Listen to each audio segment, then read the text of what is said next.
পশ্চিমবঙ্গ বিদ্যুৎ পর্ষদের তরফ থেকে সাধারণ মানুষের বাড়িতে স্মার্ট মিটার লাগানোর প্রতিবাদে সিপিআইএম এর এক বিক্ষোভ মিছিল হলো নৈহাটিতে। নৈহাটি সিপিএম এর দলীয় কার্যালয় থেকে বিক্ষোভ মিছিল হয়। এরপর নৈহাটি কাঠখোলা মোড়ে বিদ্যুৎ পর্ষদের অফিসের সামনে বিক্ষোভ সমাবেশ করে তারা। এরপর ডিভিশনাল ইঞ্জিনিয়ারের কাছে ডেপুটেশন জমা দেওয়া হয়। তাদের দাবি কোনোভাবেই স্মার্ট মিটার বসানো যাবে না। আমরা এই জনবিরোধী, মানুষের স্বার্থ বিরোধী স্মার্ট মিটার বসাতে দেব না।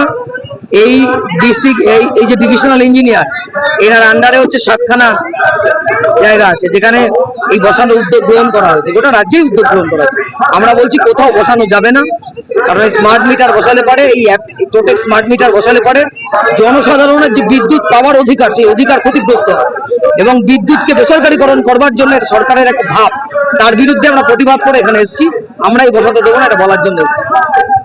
অসুবিধা হবে সাধারণ মানুষের বিদ্যুতের আগে কি বিয়ে আসতে টাকা দিতাম, এখন সারাক্ষণ মোবাইল নিয়ে বসে থাকতে হবে। কত রিচার্জ করলে যেমন খুশি কোম্পানি দাম বাড়াবে রিচার্জ করবে, এবং মানে কি বলবো, এই যে মিটার বসাবে দামটা কে দেবে, 8-10 হাজার টাকা খরচা হবে, দামটা কে দেবে।